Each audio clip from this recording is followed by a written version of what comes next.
প্রথমবার ফুলকির কথা বিশ্বাস করে রুদ্রকে উচিত শিক্ষা দিল হৈমন্তী। হ্যাঁ বন্ধুরা, এমনটাই দেখা যাবে। তাই সম্পূর্ণ জানতে ভিডিওটিতে লাইক দিয়ে চ্যানেলটি সাবস্ক্রাইব করে দেখতে থাকুন।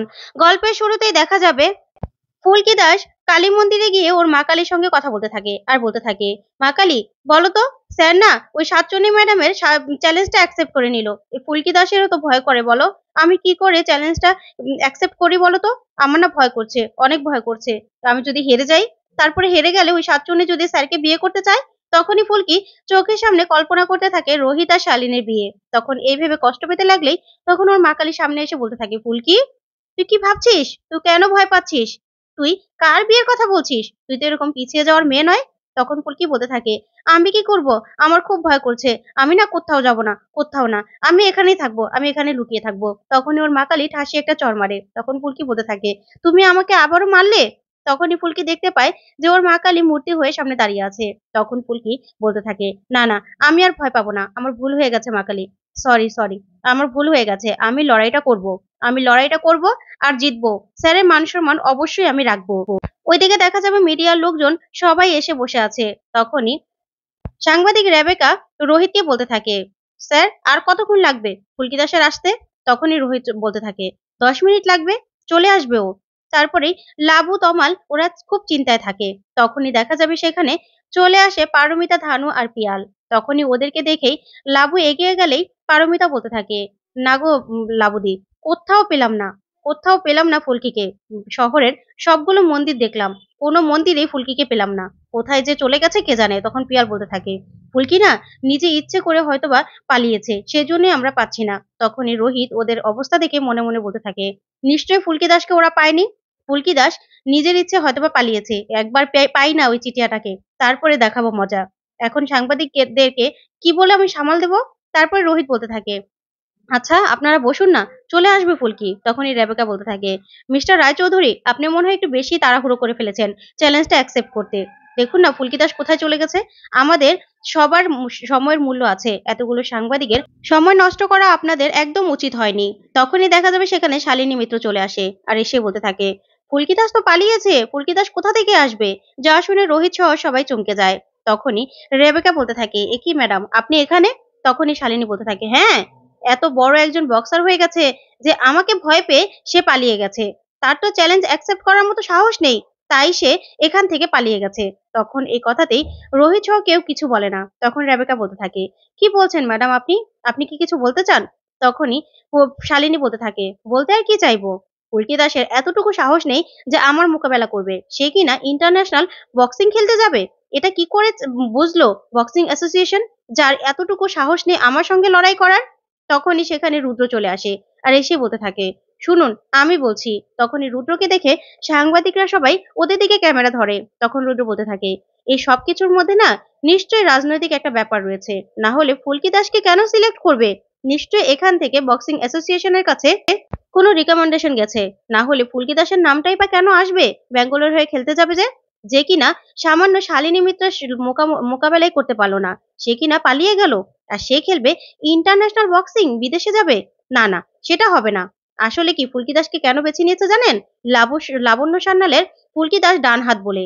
তাই তাই ফুলকি দাস এই চান্সটা পেয়েছে, না হলে কিন্তু পেত না। তখন এই কথাগুলো শুনে রোহিত সহ সবাই চমকে যায়।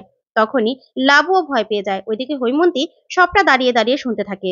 তখন রুদ্র আরো বলতে থাকে যে, এবার আমি বক্সিং অ্যাসোসিয়েশনের কাছে এটাই অনুরোধ করব যেন এই ম্যাচটা শালিনী মিত্রই খেলার চান্স পায়। কারণ শালিনী মিত্র ছাড়া এই ম্যাচগুলো খেলার আর কেউ সুযোগ পেতে পারে না। তখন এই কথা শুনেই রোহিত সহ সাংবাদিকরা সবাই অবাক হয়ে যায়, শালিনী খুশি হয়ে যায়। তখনই দেখা যাবে ঢোল বাজাতে বাজাতে ফুলকি সেখানে চলে আসে আর ফুলকিকে দেখে খুশি হয়ে যায় সবাই। তারপরে ফুলকি রুদ্র আর শালিনীর চারপাশ ঘুরতে থাকে আর ঢোল বাজাতে থাকে, যা দেখে শালিনী আর রুদ্র পুরো চমকে যায়। তারপরেই ফুলকি বলতে থাকে, কি শালিনী ম্যাডাম, কি ভেবেছিলেন আমি পালিয়ে গেছি? আমি না আপনার চ্যালেঞ্জটা অ্যাকসেপ্ট করছি।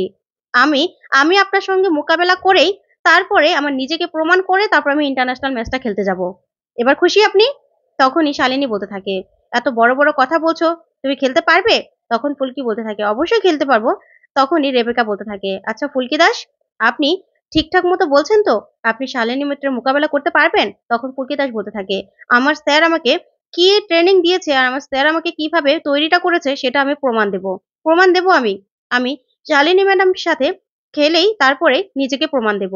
তখন এই কথা শুনে সবাই খুব খুশি হয়। তখনই শালিনী বলতে থাকে, ফুলকি দাস, এই যে বড় বড় কথা বলছো, এই সব কিছুর জবাব দেবো রিং এর মধ্যে। বুঝতে পেরেছো? তখন ফুলকি বলতে থাকে, ঠিক আছে, আমিও আপনার চ্যালেঞ্জটা অ্যাকসেপ্ট করলাম। সাতচন্নি ম্যাডাম, সরি শালিনী ম্যাডাম, কি আর কিছু বলবেন? আশা করছি আপনার প্রথম যেই পদক্ষেপটা ছিল সেটা আপনি হেরে গেছেন। এবার এখান থেকে চলে যাবেন না আরো দাঁড়িয়ে থাকবেন? তখনই শালিনী সেখান থেকে চলে যায়। তারপরেই রুদ্রকে দেখেই ফুলকি ইচ্ছে মতো ঢোল বাজাতে থাকে। তারপরে ঢোল বাজিয়ে ফুলকি বলতে থাকে, জামাইবাবু, উনি তো বলেছিলেন যে এখানে আর পাও রাখবেন না। জামাইবাবু এসেছে এতদিন পরে। কি জামাইবাবু? তখনই লাবু বলতে থাকে, ফুলকি, দেখলে না, শালিনীর সঙ্গে আসতে হলো তো। শালিনী তো ওরই লোক, তাই না? তা রুদ্র, শালিনীর সাপোর্ট করার তোমার এত দরকার পড়ে গেল সেটা তো আমি জানতাম না। তখন এই কথাতেই রুদ্র কিছুই বলতে পারে না। ওইদিকে হৈমন্তী দাঁড়িয়ে দাঁড়িয়ে সবটা শুনতে থাকে। তারপর রোহিত বলতে থাকে, কি বলেছিলি রুদ্র? যে এটা দলের কাজ, তাই তো? এটা দলের কারসাজি বলেছিলি তুই। তুই না এগুলো করিস। ক্ষমতার অপব্যবহার আমরা করি না, তুই করিস। এগুলো তোর মধ্যে আছে, আমার মধ্যে নেই, আমাদের মধ্যেও নেই। তখন এই কথা শুনে রুদ্র পুরো রেগে যায়। তারপরে রুদ্র কিছু বলার আগেই পারমিতা বলতে থাকে, আচ্ছা রুদ্রদা, ঈশিতা যেটা বলেছে যে তুমি নাকি তথার মৃত্যুর পিছনে আছো, এই কথাটা কি সত্যি? আমি তোমার মুখ থেকে শুনতে চাই। তখনই রুদ্র বলতে থাকে, দেখো পারমিতা, আমি যেটা বলবো তোমাদের শুনতে সেটা ভালো লাগবে না। কারণ ঈশিতা আমাকে ফাঁসানোর চেষ্টা করছে, আমাকে ফাঁসাতে চাইছে, সেজন্য আমার নামে নানান রকমের কথা বলছে। সেটা তোমরা কি করে বুঝবে বলো তো? কি করে তোমাদেরকে বুঝাবো? তখন এই কথাতেই পারমিতা বলতে থাকে, তুমি যে মিথ্যে কথা বলছো সেটা তোমার মুখ দেখেই বোঝা যাচ্ছে। বুঝতে পেরেছো? তখনই সেখানে হৈমন্তী চলে আসে।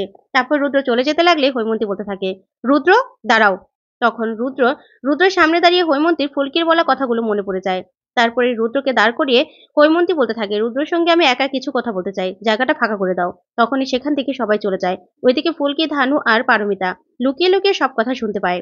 তখনই হৈমন্তী বলতে থাকে রুদ্রকে, আচ্ছা রুদ্র, ফুলকি, ফুলকির কাছে ঈশিতা যে কথাগুলো বলেছিল যে তথার মৃত্যুর জন্য নাকি তুমি দায়ী, সেই কথাটা কোনোভাবে সত্যি নয় তো? যা শুনে রুদ্র পুরো চমকে যায় আর বলতে থাকে, না মা, ঈশিতা আমাকে ফাঁসানোর চেষ্টা করছে, মিথ্যে কথা বলছে। তখনই হৈমন্তী বলতে থাকে, আমরা সবাই দেখেছিলাম ঈশিতার সঙ্গে তোমার একটা সম্পর্ক ছিল, তাহলে হঠাৎ করে এমন কি হয়ে গেল যে ঈশিতা তোমার বিরুদ্ধে চলে গেল? তখন রুদ্র বলতে থাকে, আসলে মা, ও আমার কাছে ক্ষমতা চেয়েছিল, ক্ষমতা দিতে পারিনি তো তাই। তখন হৈমন্তী বলতে থাকে, কেন দিতে পারলে না ওকে ক্ষমতা? কেন দিতে পারলে না? নাকি এতদিনে ঈশিতার উপর থেকে তোমার মন উঠে গিয়ে শালিনীর উপর চলে গিয়েছিল? তখন এই কথাতে রুদ্র পুরো চমকে যায়। তখন হৈমন্তী বলতে থাকে, তুমি না আমার মেয়েটাকে ঠকিয়েছো। সবসময় তুমি লাবুর দোষ দিয়েছো। কিন্তু তুমিও যে দোষ করেছো সেটা কোনোদিনও তুমি বুঝতে দাওনি। হ্যাঁ, তোমাকে আমি অনেক স্নেহ করতাম। তোমার একটা দোষ হয়তো আমি ক্ষমা করে দিয়েছিলাম। কিন্তু আর দোষগুলো তো ক্ষমা করা যাচ্ছে না রুদ্র। আর তুমি তথার মৃত্যুর কথা যেগুলো আমাকে শুনিয়েছিলে সেগুলোর মধ্যে আশা করি কোনো মিথ্যে নেই? তখনই রুদ্র বলতে থাকে, না না মা, কোনো মিথ্যে কথা নেই। তখনই হৈমন্তী বলতে থাকে, শোনো, আমার মেয়ের সঙ্গে যেটা করেছো সেটার জন্য তো তোমাকে আমি কোনোদিনও ক্ষমা করবোই না। তুমি আমার মেয়েকে ঠকিয়েছো, আমার মেয়েকে তুমি ঠকিয়েছো। আর তদন্ত করতে গিয়ে যদি এটা বের হয় যে তথার মৃত্যুর পিছনে তুমি রয়েছো, তাহলে কিন্তু আমার থেকে খারাপ আর কেউ হবে না। আমি তোমাকে ছেড়ে কথা বলবো না, তুমি মনে রেখো। তখন এই কথা বলে হৈমন্তী চলে গেলে এই কথাগুলো শুনে ফুলকিরা সবাই খুব খুশি হয়ে যায়। তখনই রুদ্র মনে মনে বলতে থাকে, সর্বনাশ, ফুলকি দাস তো দেখছি মাকেও নিজের দলে টেনে নিচ্ছে। না না, কিছু একটা করতে হবে। এই বলে রুদ্র সেখান থেকে চলে যায়। ওইদিকে ফুলকি পারমিতাকে বলতে থাকে, দেখেছো দিদি, জেঠিমাও দিদির হয়ে কথা বললো। তখনই পারমিতা বলতে থাকে, হ্যাঁ ফুলকি, এটা তো লাবুকে আমাকে জানাতে হবে। এতদিন পরে মা লাবুর হয়ে রুদ্রদারকে কথা শোনালো, আর লাবুর কথাও বিশ্বাস করেছে, লাবুর পক্ষ নিয়েছে। তখন এই কথা বলে ওরা খুশি হয়ে যায়।